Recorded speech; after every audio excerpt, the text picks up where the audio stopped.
Welcome to the EJO4Youth training video of Unit 6, Exploration of Inner Images.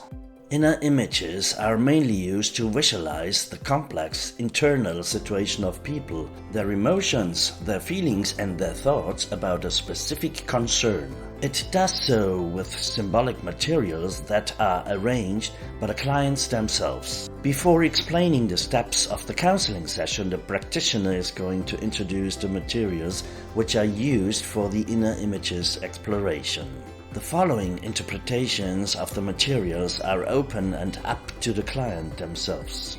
The practitioner only provides ideas for how the materials can be interpreted, but the final interpretation is up to the client and should not be judged or declared differently. The client's interpretation is the one important for the session. The first materials in the inner images method, which also serves as a foundation for the client's work, are white or blank paper sheets. This blank paper acts as a canvas where the client lays out their work. The other materials can be put onto or around them. The second material is stones. Stones are a very simple and raw material and can be something that carries a specific weight, something solid, or even something like a stepping stone or an obstacle that has to be overcome.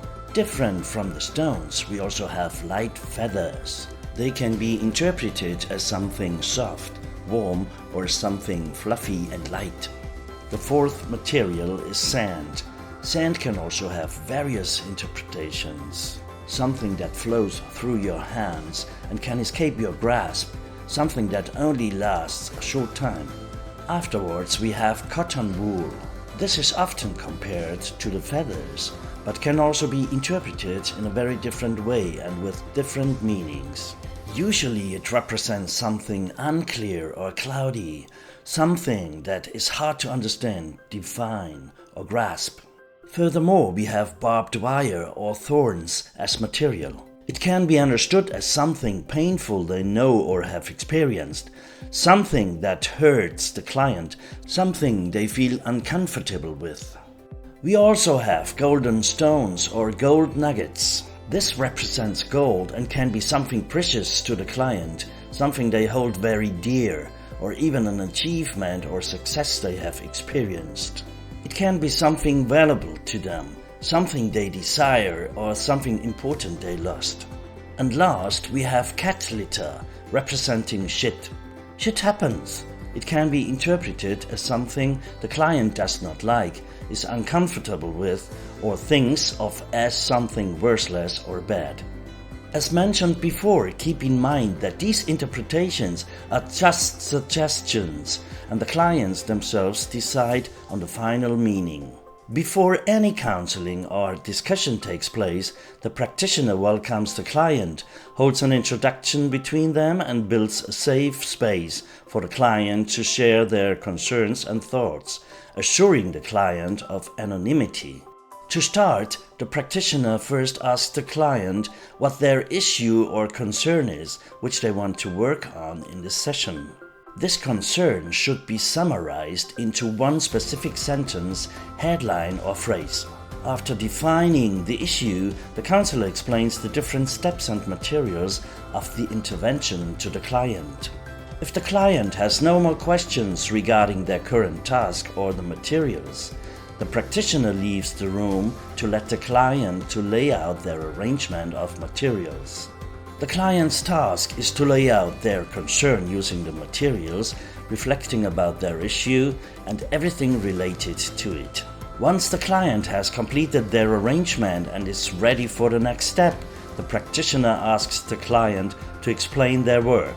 This includes the repetition of their issue, the overall arrangement, as well as the meaning attributed to each material and symbol.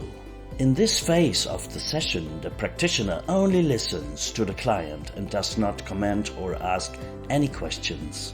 Step 2 of the session is when the practitioner asks factual questions about the client's work.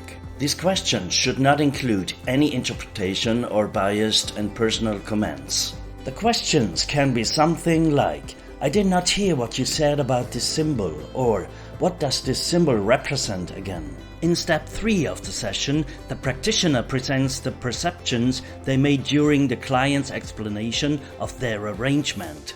There should be no interpretations, only observations like the body language, pitch of the voice, as well as the work itself. This can be aspects like, "Your voice was lower when you were explaining this symbol," or "You touched this symbol when starting to explain," or even, "The sheets of paper all have a different distance between them." Only after presenting the perceptions, the practitioner goes into step 4 and presents their interpretation of the client's explanation and work to them. During this phase, the practitioner and the supporting group, if any, behave as if they are talking to themselves. The client should not interrupt the interpretation during this step, but can address them in a later stage. Interpretations in this phase can include the arrangement of the paper sheets and of the materials and symbols, the meaning attributed to them, and the presentation and explanation by the client from the previous steps.